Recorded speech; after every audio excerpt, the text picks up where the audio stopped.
Question number 101 बात कर रहे हैं, इंपोर्टेंट है और आज 30 क्वेश्चन मिलाएंगे। देखिएगा, सभी को नमस्कार, प्रणाम, राधे राधे।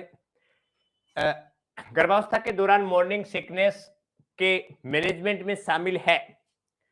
मॉर्निंग सिकनेस के बारे में बात करें, मॉर्निंग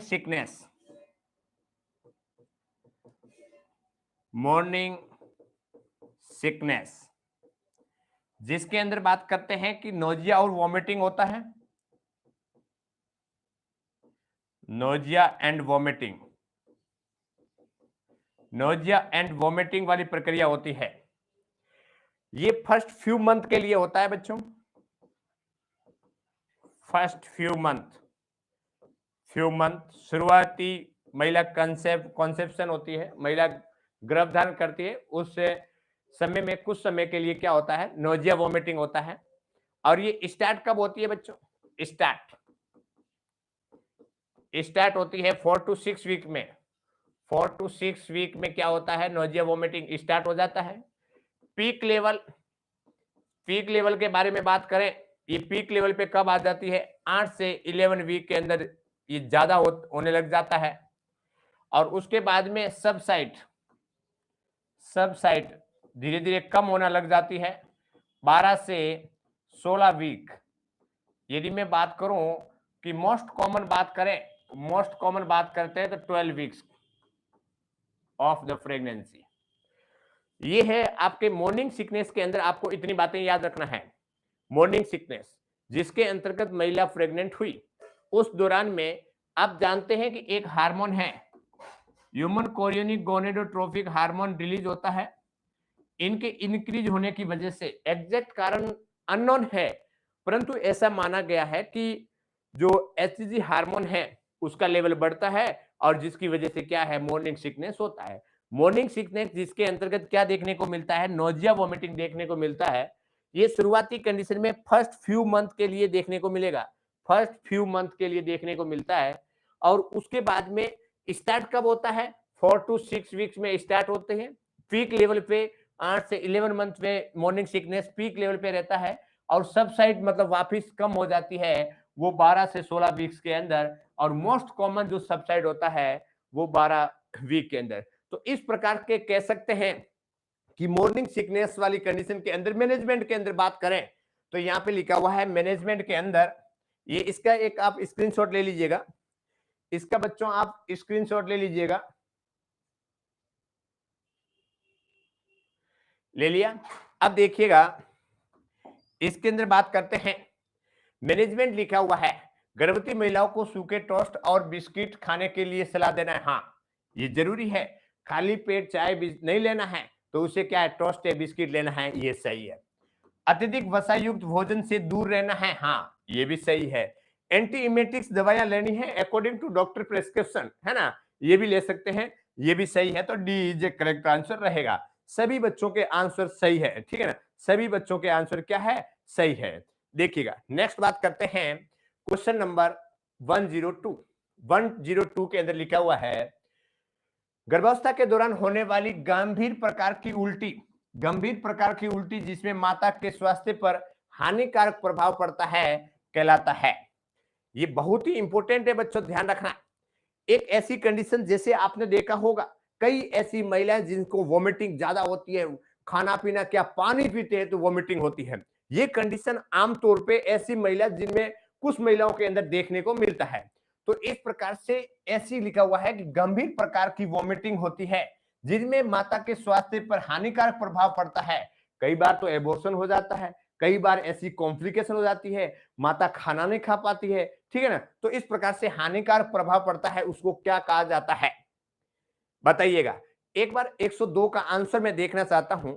102 का बच्चों ने सी लिखा है, पूजा सी लिखी है, देवा राठौड़ और आर्मी शॉर्ट सर और उसके बाद में सीता सी लिखी है और निधि कुमारी सी लिखी है, श्वेता कुमारी सी। मोस्ट कॉमनली जो देखने को मिल रहा है बच्चों का आंसर है वो क्या है, सी इज ए करेक्ट आंसर रहेगा। देखो, जिस वर्ड के आगे हाइपर है उसका मतलब क्या हुआ, ज्यादा। जिस वर्ड के अंदर इमेसिस है, इमेसिस है उसका मतलब होता है वॉमिट्स, वॉमिट्स, और वॉमिट्स का मतलब होता है उल्टी, है ना, उल्टी। और ग्रेविडरम है ना, प्रेगनेंसी। तो प्रेगनेंसी के दौरान उल्टी है वो क्या हो रही है, ज्यादा हो रही है, जिसको बोलते हैं एक टर्मिनोलॉजी हाइपर इमेसिस ग्रेविडरम, है ना, हाइपर इमेसिस ग्रेविडरम के नाम से जाना जाता है। ठीक है, तो ये बात आपको बच्चों क्या रखना है, ध्यान रखना है। मॉर्निंग सिकनेस के बारे में बच्चों मैंने बता दिया है, क्या होती है, कब स्टार्ट होती है, पीक लेवल पे कब होगा,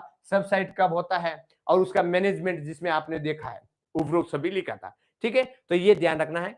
इमेसिस ग्रेविडरम के अंदर तो होता है उल्टी होना, ठीक है, परंतु हानिकारक प्रभाव होता है, क्या लिखा हुआ है, सीवियर प्रकार की उल्टी हो रही है, ठीक है ना, उसको बोलते हैं हाइपर इमेसिस ग्रेविडरम। ठीक है, इतनी बातें ध्यान रखना है।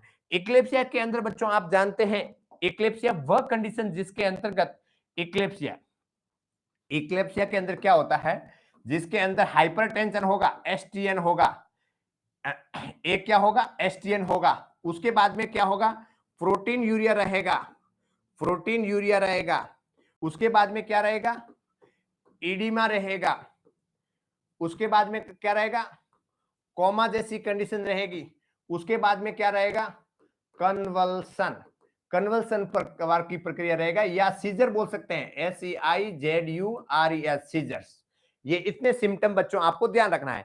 जैसे ही मैं कहूं, जैसे ही आपके दिमाग में ये आए कि इक्लेम्सिया, जैसे ही आपके दिमाग में इक्लेम्सिया वाली कंडीशन आए, तो आपको ये समझना है कि ये तीनों सिम्टम किसके हैं बच्चों, ये है प्री इक्लेम्सिया का, प्री इक्लेम्सिया, प्री इक्लेम्सिया, जिसके अंतर्गत क्या है, हाइपरटेंशन है, बीपी भी बच्चों कितना से ज्यादा हो जाता है, 140/90 से क्या हो जाता है, एब हो जाता है।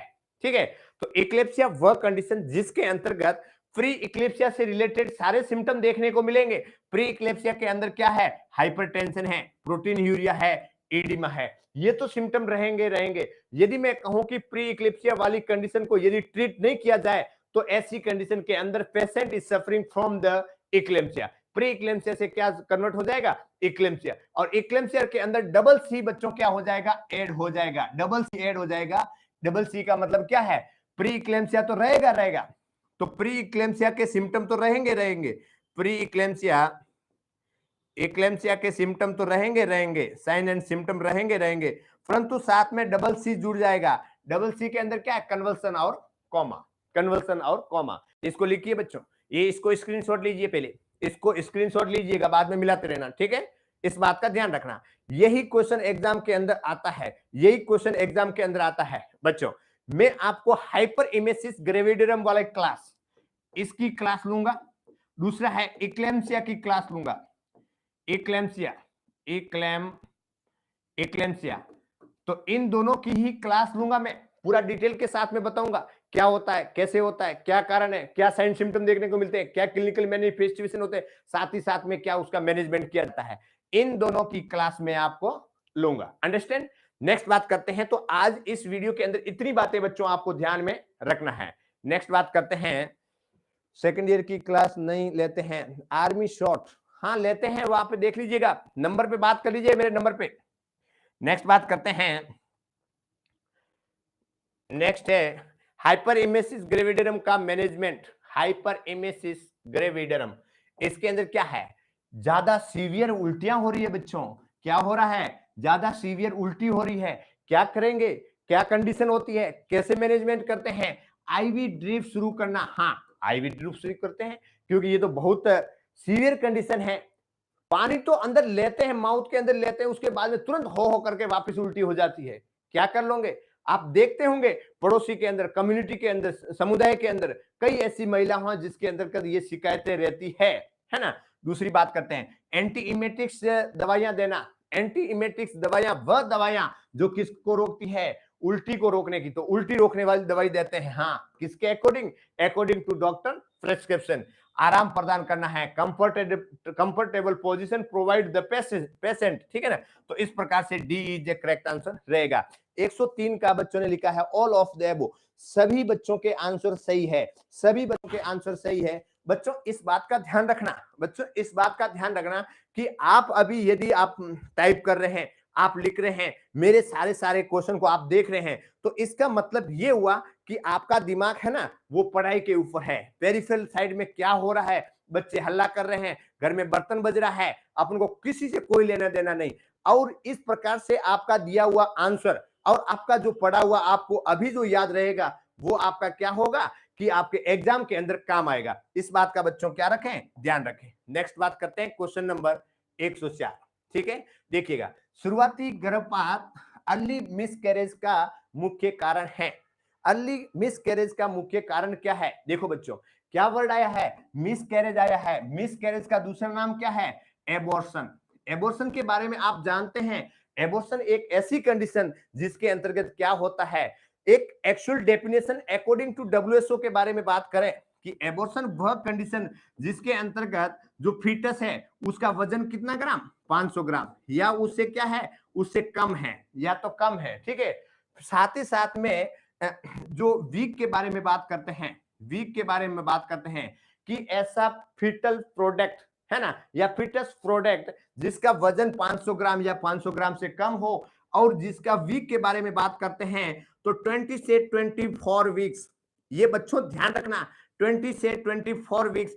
एवरेज के बारे में बात करते हैं तो 22 weeks. It is the very very important रहेगा अकॉर्डिंग टू WHO। बच्चों अभी वीक में क्या किया है, चेंजेस आया है। पहले क्या था, 20 से 22 वीक था, 20 से लेकर के 22 वीक्स था पहले, परंतु अभी क्या हो रहा है, अभी क्या हो रहा है कि अकॉर्डिंग गाइडलाइन नया आया है बच्चों, इस बात का ध्यान रखना। 20 से लेकर के 24 वीक्स तक है ना क्या हो रहा है, फीटस है वो क्या हो रहा है, एबॉर्शन हो रहा है ना। तो फीटस का गर्भाशय से यूट्रस से वेजाइना के थ्रू क्या करना, बाहर निकलना, क्या कहलाता है, एबॉर्शन कहा जाता है। तो एबॉर्शन वाली कंडीशन के अंदर बच्चों इसकी भी मैं एक लंबी क्लास लूंगा है ना। एबॉर्शन के बारे में भी लंबी क्लास का मतलब क्या हुआ, एबॉर्शन। इसके अंदर बच्चों दो या 3 क्लास होगा जिसके अंतर्गत पूरा बिल्कुल अच्छी तरीके से समझेंगे कि एबॉर्शन क्या है, एबॉर्शन का एक्चुअल डेफिनेशन क्या है, एबॉर्शन के क्या क्या कारण होते हैं, एबॉर्शन कितने प्रकार के होते हैं, क्या क्या एबॉर्शन के साइन सिम्टम देखने को मिलते हैं, उसके बारे में बात करेंगे। ठीक है, तो इस प्रकार से एबॉर्शन के अंदर से क्वेश्चन बच्चों एक न एक क्वेश्चन एग्जाम के अंदर जरूर आएगा, इस बात का ध्यान रखना। एबॉर्शन को किसके अंदर डाल दीजिएगा, VVI वाले बॉक्स के अंदर डाल दीजिए। सबसे पहले एबॉर्शन को किसके अंदर डाल देना है, VVI वाले बॉक्स के अंदर डाल देना है। क्यों डाल देना है, क्योंकि एबॉर्शन वाला जो है वो एग्जाम के अंदर आएगा आएगा आएगा। क्या क्वेश्चन आएगा वो अपन क्लास के अंदर डिटेल के साथ में पढ़ेंगे। इसके अंतर्गत कम से कम मैं 2 क्लास करवाऊंगा, अंडरस्टैंड। देखिएगा, तो एबॉर्शन के अंदर अभी आपको क्या याद रखना है, एक तो आपको डेफिनेशन, एक तो आपको याद रखना है डेफिनेशन के बारे में, ठीक है, जिसमें 500 ग्राम फीटस का वजन वेट है, 500 ग्राम या इससे कम, तथा वीक ड्यूरेशन के बारे में बात करें 20 से 24 वीक्स है ना। एक एवरेज बात करें तो 22 वीक्स है ना, जिसके अंतर्गत फीटस प्रोडक्ट है वो वेजाइना के थ्रू क्या करता है, बाहर निकल रहा है, क्या कहा जाता है, एबॉर्शन कहा जाता है। एबॉर्शन के अंदर यहां पे लिखा हुआ है, देखो जो मोस्ट कॉमन जो कॉजेज है, कहां पे लिखूं बच्चों, इसको हटा दूं, इसको एक ये ध्यान रखना, वीक ध्यान रखना, वजन ध्यान रखना, ठीक है, ये दोनों ही ध्यान रखना। नेक्स्ट देखिएगा, नेक्स्ट बात करते हैं एबॉर्शन के अंदर, एबॉर्शन, एबॉर्शन के अंदर मोस्ट कॉमन जो कॉजेज होता है, most common causes CAUSES causes, chromosomal abnormalities, chromosomal abnormalities है ना, ये 50% पाया जाता है बच्चों, 50%। और ये अर्ली ट्राइमेस्टर है ना, फर्स्ट ट्राइमेस्टर बोल सकते हैं, फर्स्ट ट्राइमेस्टर के अंदर देखने को मिलता है। तो मोस्ट कॉमन एबॉर्शन का कॉजेज में क्या है, क्रोमोसोमल एबनॉर्मलिटी। बच्चों क्रोमोसोमल एबनॉर्मलिटी के अंदर भी क्या, डाउन सिंड्रोम, डाउन सिंड्रोम, इसके अंदर क्या हो जाती है, दिक्कत हो जाती है, जिसको बोलते हैं क्रोमोसोमल एबनॉर्मलिटी, जिसके अंदर डाउन सिंड्रोम रहेगा। तो अर्ली साइन क्या हुआ, क्रोमोसोमल एबनॉर्मलिटीज, ठीक है। अब इसके अंदर क्या राइट है बच्चों बताइएगा, इसके अंदर क्या राइट है, उसको कूलर को चला दो, एसी के चला दो। हाँ, क्या लिखा है, पूजा कुमारी लिखी है 500 ग्राम या less than 22 to 24 week early abortion का मेन कॉजेज एबनॉर्मल क्रोमोसोम होता है जिसमें डाउन सिंड्रोम। ठीक है, डाउन सिंड्रोम का दूसरा नाम कौन बताएगा? डाउन सिंड्रोम का दूसरा नाम वही रहने दो।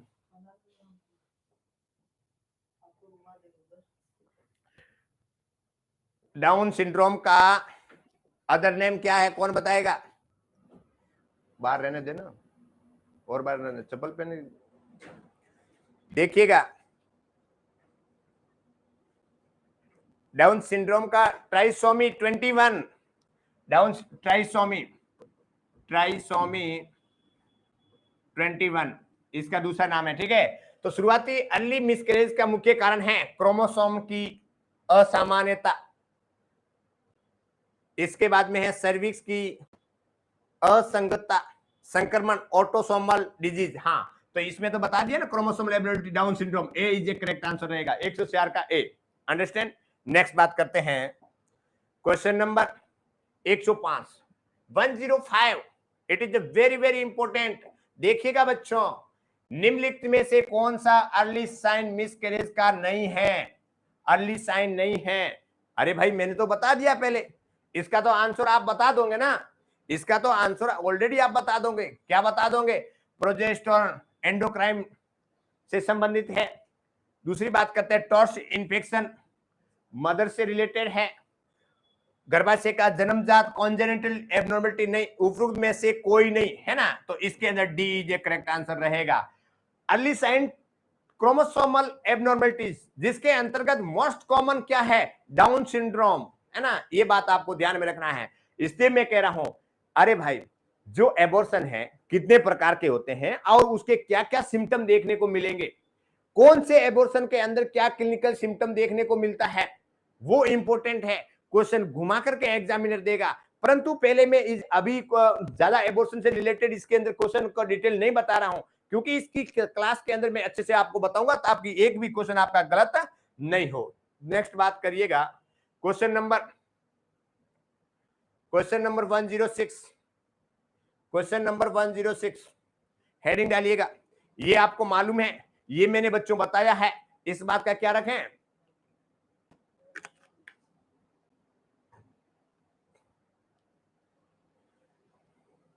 हरिओम हरिओम हरिओम हरिओम। देखिएगा, एक महिला की एलएमपी लास्ट मेंस्ट्रुअल पीरियड है 1 जनवरी है, तो EDD expected date of delivery, इसका आपको क्या ध्यान रखना है? Full form. और इस क्वेश्चन को किसके अंदर डालिए बच्चों? कौन से बॉक्स के अंदर? वीवीआई वाले बॉक्स के अंदर। तो इसके अंदर फॉर्मूला क्या था? 9 मंथ प्लस 7 डेज, है ना, और उसके बाद में क्या था? First day of last menstrual cycle, first day of last menstrual cycle plus 9 month plus 7 day. तो लास्ट मेंस्ट्रुअल पीरियड कब बता रहा है? 1 जनवरी बता रहा है। तो 1 जनवरी के बाद में देखो, गड़बड़ी नहीं करोगे। देखो आपने क्या लिखा है, मैं देखता हूं, अक्टूबर लिखा है, एक बच्चे ने अक्टूबर लिखा है, सब अक्टूबर लिख रहे हैं, इसका मतलब डिलीवरी कंफर्म हो गई है, अक्टूबर में होने वाली है। ठीक है, एलएमपी, हाँ ठीक है। सुरभि ने जो लिखा है वो सही लिखा है, ठीक है, फॉर्मूला भी सही लिखा है। देखो, एक के अंदर जोड़े तो 7 जोड़ेंगे, कितना हुआ? 8।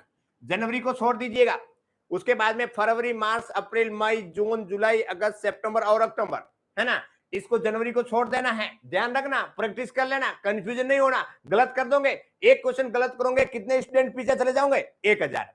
तो इस प्रकार से 8 अक्टूबर रहेगा, B is a correct answer रहेगा, है ना। देखो क्या लिखा हुआ, 1 अक्टूबर। एक बात और भी ध्यान रखना, कभी भी जो आंसर देते हैं तो ध्यान रखना है, चारों ऑप्शन को पढ़ना है बच्चों, इस बात का ध्यान रखें। यदि मैं कहूं कि इस प्रकार से आप पढ़ करके एग्जाम देंगे, ऐसी कंडीशन के अंदर आपके कई ऐसे क्वेश्चन हैं जो सही होंगे, इस बात का भी ध्यान रखें। हड़बड़ी नहीं करें, हड़बड़ी में क्या हो जाएगी? गड़बड़ी। नेक्स्ट बात करते हैं, क्वेश्चन नंबर 107 हेडिंग डालिएगा। क्वेश्चन नंबर 107 के अंदर क्या है? एक मादा में वेस्टिबुलर ग्रंथि की संख्या होती है 4, 3, 2 और 1। 1, 2, 3, 4 कितना होता है बच्चों बताइएगा। अम्बिलिकल कॉर्ड का डेवलपमेंट कब होता है? अरे बताएंगे सीता, बताएंगे तो रुक आने दे मेरे को उस जगह पे। Good evening sir, roll number 36, ठीक है। देखिएगा, वेस्टिबुलर ग्लैंड है, वेस्टिबुलर ग्लैंड है जिसके अंतर्गत संख्या की बारे में बात करें, सुरभि कुमारी ए लिख रही है, वेस्टिबुल नहीं है, वेस्टिबुलर ग्लैंड है, वेस्टिबुल नहीं है सुरभि, वेस्टिबुलर ग्लैंड है। हाँ, 107 का सी लिख रही है कल्पना भारती, कल्पना भारती। अब देखिएगा, इसके अंदर सी है बच्चों, इसके अंदर सी है। अब आपको याद कैसे आएगा? वेस्टिबुलर ग्लैंड है, उसका अदर नेम है बार्थोलियन ग्लैंड, बार्थोलियन ग्लैंड। अब आपको मालूम पड़ जाएगा बार्थोलियन ग्लैंड की संख्या कितनी होती है, 2 होती है, ठीक है। इसके अंदर इसका शेप के बारे में बात करते हैं। बार्थोलियन ग्लैंड का शेप कैसा होता है? शेप होता है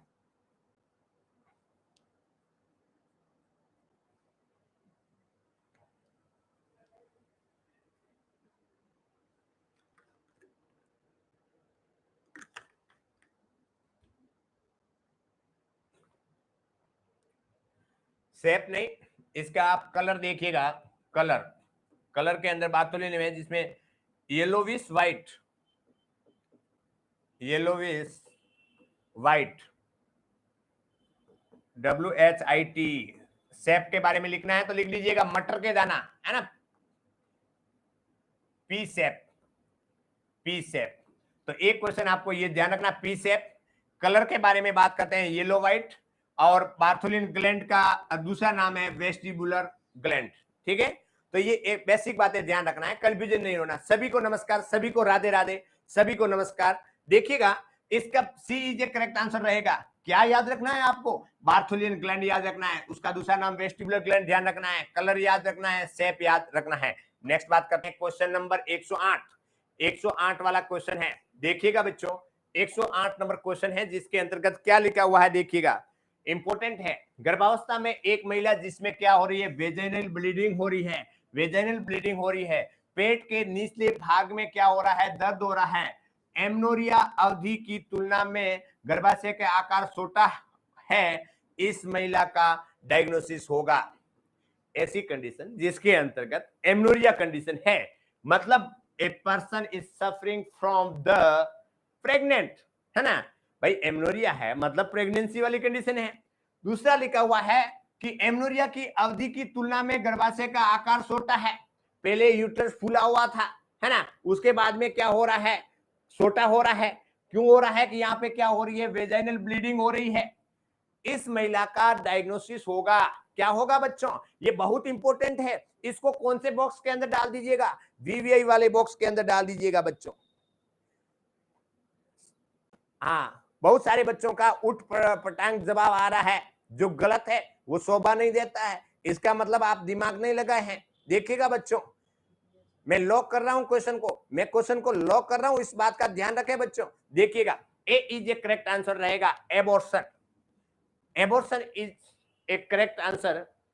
एबॉर्शन के अंदर क्या हो रहा है, मैंने बच्चों आपको बताया था, एबॉर्शन के अंदर 500 ग्राम से फिटस का वजन है वो कम होता है।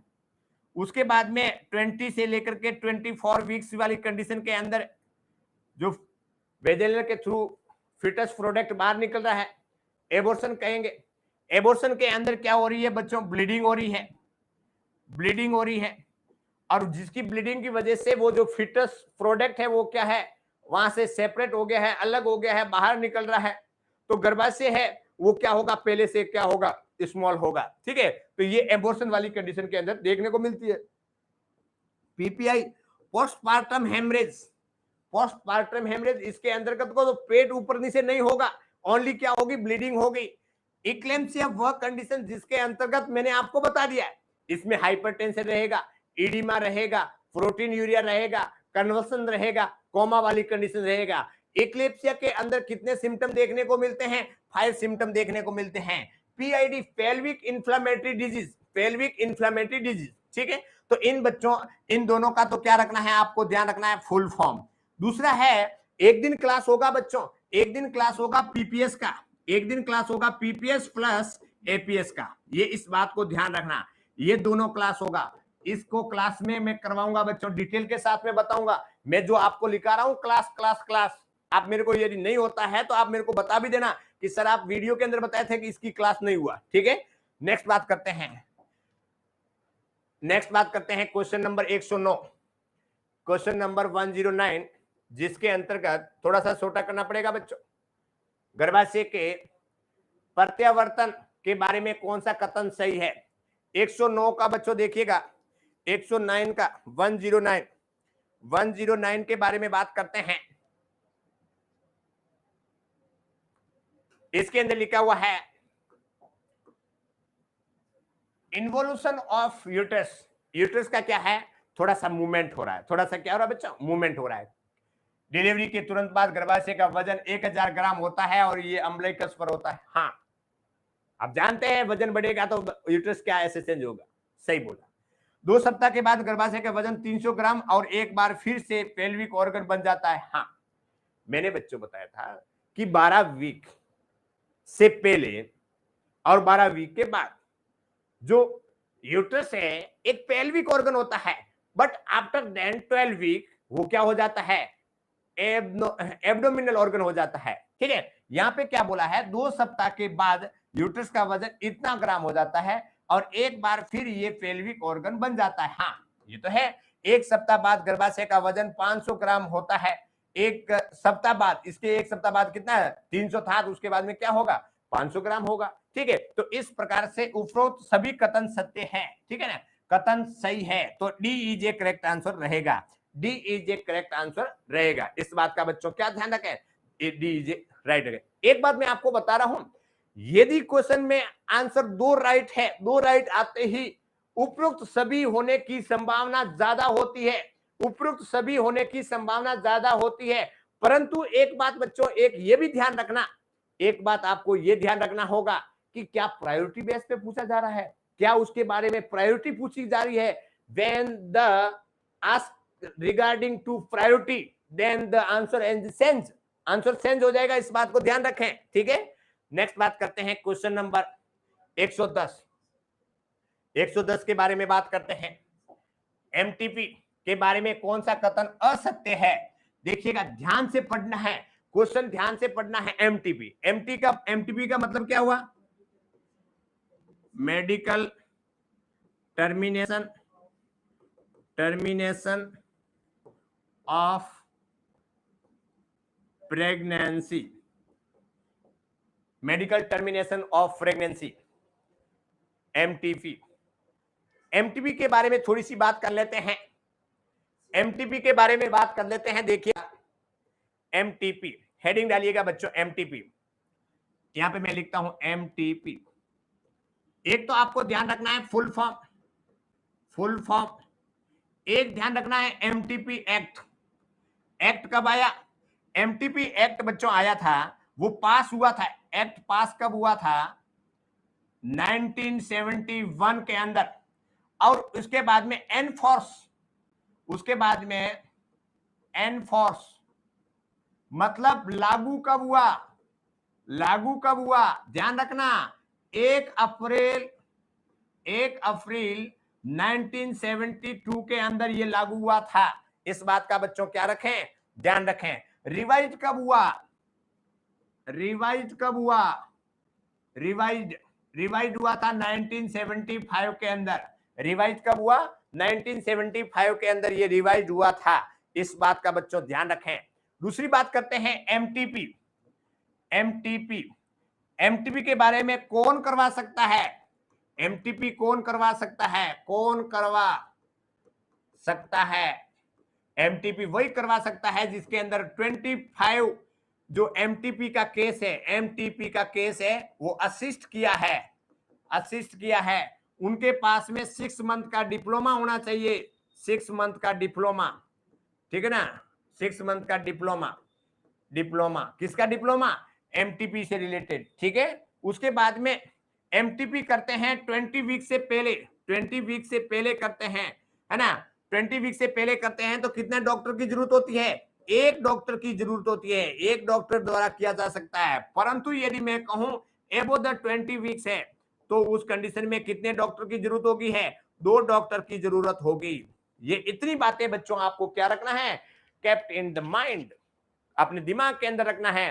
क्या क्या बातें ध्यान रखनी है आपको? ये ध्यान रखना है MTP, medical termination of pregnancy, ऐसी कंडीशन जिसके अंतर्गत या कॉन्ट्रासेप्टिव जो डिवाइस है वो फेलियर हो गया है, या रेप हुआ है, या माता और फीटस है, इनकी दोनों की कंडीशन गड़बड़ है, लास्ट स्टेज के अंदर डेथ होने की संभावना हो सकती है ना, बच्चे का कपाल पूरा प्रॉपर रूप से नहीं बना है, तो ऐसी कंडीशन के अंदर क्या करते हैं? मेडिकल टर्मिनेशन ऑफ प्रेगनेंसी, मतलब एक चिकित्सक डॉक्टर की देख रेख के अंदर एबॉर्शन करवाया जाता है। क्या कहा जाता है? एमटीपी कहा जाता है। MTP medical termination of pregnancy होता है। एमटीपी की फुल फॉर्म एक ध्यान रखना है बच्चों, एक क्वेश्चन आपके यहां बनता है। दूसरा एमटीपी एक्ट के बारे में बात करते हैं, ये है the MTP act past. Question क्या पूछा जा रहा है इस बात को बच्चों ध्यान रखिएगा, इस बात को ध्यान रखिएगा, क्वेश्चन बहुत इंपॉर्टेंट है, क्वेश्चन बहुत इंपॉर्टेंट है, गड़बड़ी में हड़बड़ी नहीं करना। देखो एक्ट पास हुआ था 1971 के अंदर, एनफोर्स लागू कब हुआ? एमटीपी एक्ट है वो लागू कब हुआ, है ना, पास तो हुआ था इतने में, लागू कब हुआ? 1 अप्रैल 1972 के अंदर ये लागू हुआ था। एनफोर्स, दोनों वर्ड आएंगे आपके पास में, हिंदी इंग्लिश दोनों के अंदर क्वेश्चन पेपर है, टाइप हो रहा है बच्चों, एक क्वेश्चन पेपर है वो टाइप हो रहा है, इसलिए ध्यान रखिएगा। 1 अप्रैल 1972 आएगा। उसके बाद में बात करते हैं रिवाइज कब हुआ, मतलब कुछ ऐसे संशोधन करना पड़ गया था। एमटीपी के बारे में भी जब मैंने कॉन्ट्रासेप्टिक मेथड के बारे में पढ़ाया था, उस कंडीशन में पूरा डिटेल के साथ में बताया था कि जब रिवाइज हुआ था तो क्या क्या चेंजेस किए। 1975 के अंदर रिवाइज हुआ था, उसके बाद में रिवाइज हुआ था 2010 के अंदर, ठीक है। तो कुछ शर्तें हैं, कुछ कंडीशन है, लागू की गई और उसको क्या किया गया? रिवाइज किया गया। तो इतनी बातें आपको यहाँ पे ध्यान रखना है। नेक्स्ट बात करते हैं एमटीपी के बारे में, कौन करवा सकता है? ऐसा डॉक्टर जिसके अंतर्गत उन्होंने क्या असिस्ट करवाया हुआ है? 25 एमटीपी का केस है वो असिस्ट करवाए हुए हैं। 6 मंथ का डिप्लोमा उनका होना जरूरी है। उसके बाद में यदि एमटीपी करवाते हैं 20 वीक से पहले बारे में, इसको बोलते हैं क्यूआईडी। ये सारी बातें बच्चों आपको क्या रखना है? ध्यान रखना है। नेक्स्ट बात करते हैं बीडी से आप क्या जानते हैं। इस प्रकार से जितने भी एब्रीविएशन है उसके अंदर से भी क्वेश्चन एक एग्जाम के अंदर आएगा, ध्यान रखना। 2 क्वेश्चन बच्चों आपके क्लासिफिकेशन से आएगा, एक क्वेश्चन आपके एब्रीविएशन से रिलेटेड आएगा, जिसके अंतर्गत दवाइयों का देने का रूप पैटर्न क्या होता है, ये इंपॉर्टेंट है, ये आपको ध्यान में रखना होगा, ठीक है। तो इस प्रकार से बीडी का मतलब है दिन में 2 बार, तो इसके अंदर B is a correct answer रहेगा। नेक्स्ट बात करते हैं, यदि किसी रोगी को कोई दवा दिन में 4 बार देनी है तो ये दवा कितने कितने घंटे के अंतराल में दिया जाता है? देखो क्वेश्चन आ गया है, इसके अंतर्गत जो मैंने अभी आपको बताया था वही तो क्वेश्चन आया है। देखिएगा क्या लिखा हुआ है इसके अंदर, ये लिखा हुआ है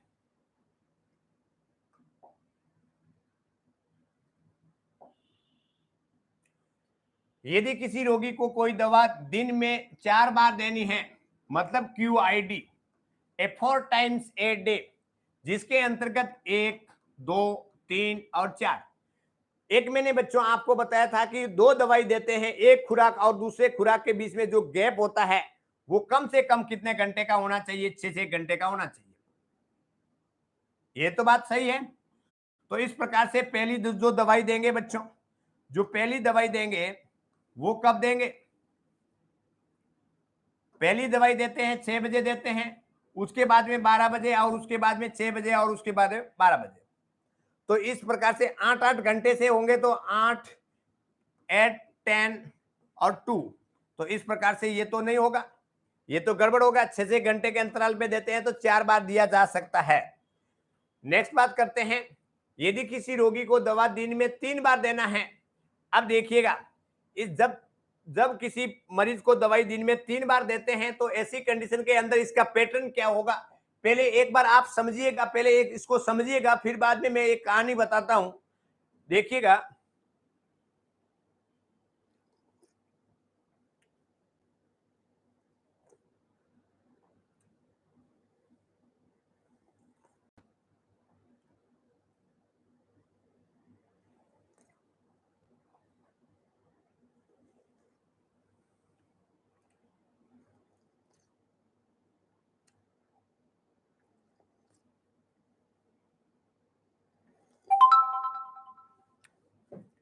सुरभि लिख रही है, बी लिख रही है, श्रुति सिमरन बी लिख रही है, और कौन है, कुसुम कुमारी सब बी लिख रहा है। देखिएगा, दवा देना है, टीडीएस देना है, टीडीएस 3 टाइम, दिन में कितनी बार, 3 टाइम। तो क्या लिखा, बी लिखा है ना, क्या लिखा है, सुधा कुमारी, सुशीता यादव, कुसुम कुमारी, साक्षी कुमारी, लीला। अरे भाई, अरे ये रानी कुमारी लिखी है 19 का 8 ओवर, 8-8 घंटे के अंतराल में।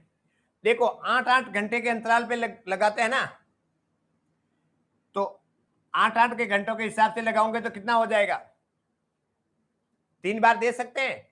देखो सुबह 8 बजे दे दिया, उसके बाद में कितना बजे दे दिया, 8 के बाद में 9, 10, 11, 12, 1, 2 और 3। अच्छा अच्छा ठीक है, 8 घंटे के अंतराल पे, हाँ ये देंगे तो 3 बार चला जाएगा। 6-6 घंटे में देंगे तो ये तो 4 बार चला जाएगा। पहली 2 8-8 घंटे के अंतराल में फिर कभी भी दी जा सकती है। पहली 2 बार 6-6 घंटे के अंतराल में या फिर कभी भी दी जा सकती है। अच्छा इसको बताइएगा, 19 का मैं पहले तो बच्चों आपका आंसर जान लेता हूं। ओटी असिस्टेंट का भी वैकेंसी है, उसी की भी क्लास कराइए। हाँ ये ओटी असिस्टेंट का ही है बच्चों। आप जानते हैं कि अभी सभी प्रकार के एग्जाम लिए जा रहे हैं, मैं अभी डिस्कशन नहीं करूंगा इसके बारे में। मिथुन यादव मेरा मैसेज नहीं पढ़ते हैं, आपका मैसेज नहीं पढ़ेंगे तो मेरी क्लास कैसे चलेगी। देखिएगा, देखो एक बात को ध्यान रखिएगा बच्चों, मैंने आपको बताया था, अब इसको लिख लीजिएगा, इसको कपाल के अंदर डाल दीजिएगा, कभी भी आपको दिक्कत नहीं होगा। अरे भाई मैंने एक बताया था कि कोई भी दवाई देते हैं, पहली खुराक और दूसरी खुराक जिसके बीच में गैप कितना होना चाहिए, ये आपको ध्यान रखना है, केप्ट इन द माइंड। 6 घंटे का गैप होना चाहिए। आप जानते हैं कि बच्चों कोई भी दवाई होती है उसका मेटाबॉलिज्म होने के लिए कम से कम 6 घंटे का टाइम ड्यूरेशन होता है, इसलिए गैप 6 घंटे का होता है। पहली बात खत्म।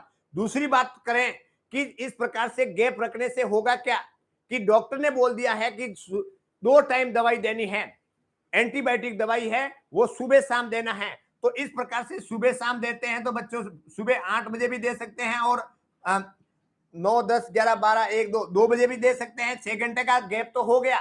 अरे भाई दिन में दो टाइम ही देना है, जो 2 टाइम देना है तो इस प्रकार से शॉर्ट टाइम को क्यों रखा। एंटीबायोटिक दवाई होती है वो हैवी डोज होती है, तो ऐसा क्यों नहीं किया जाए कि मरीज को खाना खाने दो और शाम के टाइम में, सॉरी दिन के टाइम में सुबह 10 बजे दवाई दे दो और मरीज सोता है उससे पहले दे दो। तो इस प्रकार से दवाई सुबह कितना बजे दे दिया, 10 बजे, और शाम को कितना बजे दे दिया, 10 बजे। ये भी हो सकता है। अरे आपको तो बीडी देना है तो उस प्रकार से। और दूसरी बात करें, 8 बजे दे दिया सुबह और शाम को भी 8 बजे दे दिया, ये भी चलने वाला है। दूसरी बात करते हैं, अरे भाई इन दोनों के बीच में गैप कितना रखना है, अपन को 6 घंटा रखना है, परंतु जब अपन के पास में ऑप्शन है तो ऐसी कंडीशन के अंदर गैप ज्यादा रह करके भी दे सकते हैं। एक बात बच्चों आपको यह ध्यान रखना है कि all type of the antibiotic drugs not use in the empty stomach, खाली पेट नहीं देना है, इस बात को ध्यान रखें। तो खाली पेट क्या है, नाश्ता वास्ता फल फ्रूट सब खा लिया है ना। मैस की घंटी तो 8 बजे बजती है, तो 8 बजे खाना खा लिया, 9 बजे दे सकता है, रात को 9 बजे भी दे सकता है। बीडी के अंदर टीडीएस वाले कंडीशन के अंदर 8 to 10 ये वाला पैटर्न रहता है, ये स्टैंडर्ड प्रोटोकॉल है ये स्टैंडर्ड पैटर्न है। ये अकॉर्डिंग टू WHO ये कहता है कि एक मरीज को 8 बजे दे दो, 2 बजे दे दो और 10 बजे दे दो।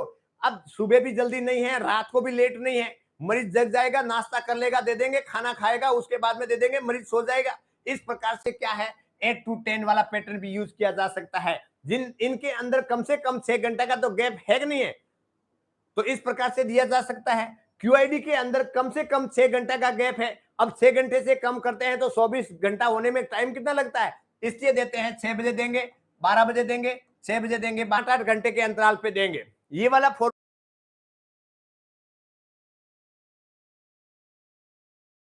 है वो लागू नहीं होता है कि पहले ऐसे कर लो उसके बाद में ऐसे कर लो, क्यों कर लो। हाँ ठीक है, 1 ग्राम में कितने मिलीग्राम होते हैं? Question number 20। क्वेश्चन नंबर 20 के अंदर 1 ग्राम के अंदर मिलीग्राम कितना होता है, ml कितना होता है, मिलीग्राम है ना, मिलीग्राम, मिलीग्राम। इसके बारे में कौन बताएगा, इसके बारे में कौन बताएगा?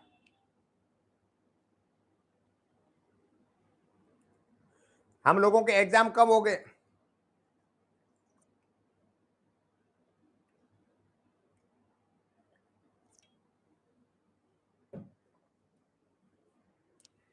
इसके अंदर सी ये करेक्ट आंसर रहेगा। सभी बच्चों ने सी लिखा है। जो 1 cc लिखा हुआ है, 1 cc का लिखा बच्चों। इसके बाद में ये वाला क्वेश्चन बताइएगा, क्वेश्चन नंबर 21 के अंदर है एंटी इमेटिक दवाइयों का क्या कार्य होते हैं? उल्टी को रोकने के लिए हो करते हैं ना, उसको रोकने के लिए ये दवाइयां शरीर के तापमान को कम करते हैं, एंटीपायरेटिक दवाइयां होती है। ये दवाई होती है एनाल्जेसिक होती है, ये होती है एंटी इमेटिक, जिसमें मैंने आपको बताया था रेगलॉन, रेंटेक, और एक आता है ऑनडेम, ऑनडेम बोलते हैं बच्चों, ऑनडेम, ऑनडेम, ऑनडेम, ठीक है। और टीबी के लिए तो फर्स्ट लाइन और सेकंड लाइन ड्रग्स। टीबी वाली दवाइयां लिखनी है तो लिख लीजिएगा बच्चों, टीबी वाली दवाइयां आपको ध्यान में रखना है। टीबी वाली के अंदर first line drugs, first line और second line, second line drugs दिया जाता है। इसके अंदर बच्चों मैंने आपको ट्रिक बताया था, RIPES, RIPES, राइपेज बोलते हैं जिसको, रिपाम्पाइसिन, रिपाम्पाइसिन, रिफाम है ना, रिफाम्पाइसिन, आइसोनियाजिड, आइसोनियाजिड, पायराजिनेमाइड, पायराजिनेमाइड, इथेम्ब्यूटॉल, इथेम्ब्यूटॉल, और उसके बाद में है स्ट्रेप्टोमाइसिन, स्ट्रेप्टोमाइसिन, ठीक है। इसके बाद इसके अंदर होता है kanamycin, kanamycin, capreomycin, capreomycin, gentamicin, gentamicin, amikacin, amikacin, और उसके बाद में है स्ट्रेप्टोमाइसिन। दवाइयां का नाम लिखो, फिर बाद में कहानी को बताता हूं बच्चों। प्रेगनेंसी के अंदर वॉमिटिंग में कौन सा ड्रग्स देना चाहिए? देखो, प्रेगनेंसी के अंदर जो ऑनडेम है वो भी दे सकते हैं, ऐसा कुछ नहीं है, बस ज्यादा हेवी डोज नहीं देना है।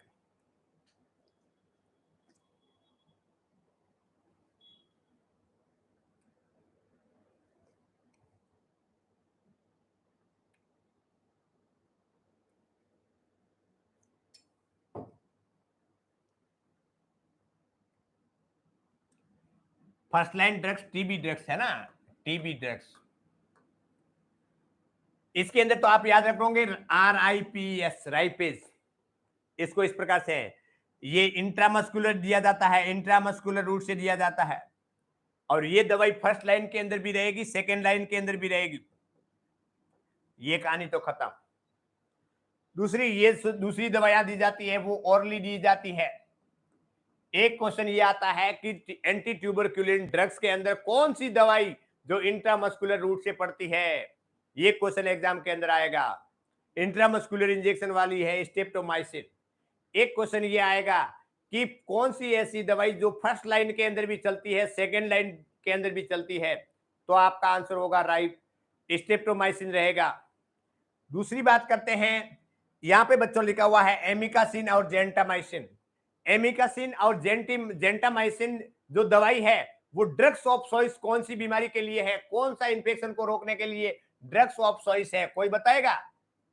एमिकासिन और जेंटामाइसिन है उसका ड्रग्स ऑफ चॉइस, कौन सा इन्फेक्शन को रोकने के लिए एमिकासिन ड्रग्स ऑफ चॉइस है, मतलब वो 100% उस बीमारी को रोकने के लिए, उस इन्फेक्शन को रोकने के लिए कारगर होगा। जी सर, वेरी गुड। सर आप इस क्वेश्चन का रटा दिया है? हाँ, ये क्वेश्चन रटा दिया हूं और ये रटाऊंगा तभी सिलेक्शन होगा, क्योंकि बच्चों आप जानते हैं कि इस प्रकार से क्वेश्चन मुझे मालूम है कि कौन सा क्वेश्चन आप लोगों के लिए ड्रग्स ऑफ चॉइस है, कौन सा आपको मेरे को रटाना है। आपके वहां पे एग्जाम के अंदर आपको सारी बातें इस पैनल का आएगा कि हाँ राइट पेज लिखा हुआ था तो राइट पेज लिखा हुआ ही रहेगा। देखिएगा इन्फेक्शन, कौन सा इन्फेक्शन, अरे नहीं खुशबू शर्मा आपने लिखा है bacterial infection, all type of the bacterial infection हो सकता है, मोस्टली जो डिजीज होती है वो बैक्टीरियल होती है। यूटीआई यूरिनरी ट्रैक्ट इन्फेक्शन को रोकने के लिए दी जाने वाली ड्रग्स ऑफ चॉइस है वो है एमिकासिन, ठीक है ना। UTI urinary tract infection, urinary tract infection होता तो बैक्टीरियल है, मैंने बताया था किस टाइप का इन्फेक्शन, कहां का इन्फेक्शन, है ना, इस बात को ध्यान में रखना है। तो यूरिनरी ट्रैक्ट इन्फेक्शन किसी को है तो ड्रग्स ऑफ चॉइस क्या देना है, एमिकासिन देना है। यहां तक आपको समझ में आ गया। नेक्स्ट बात करते हैं क्वेश्चन नंबर, निम्नलिखित में दवा देने के 5 नियमों के में शामिल है।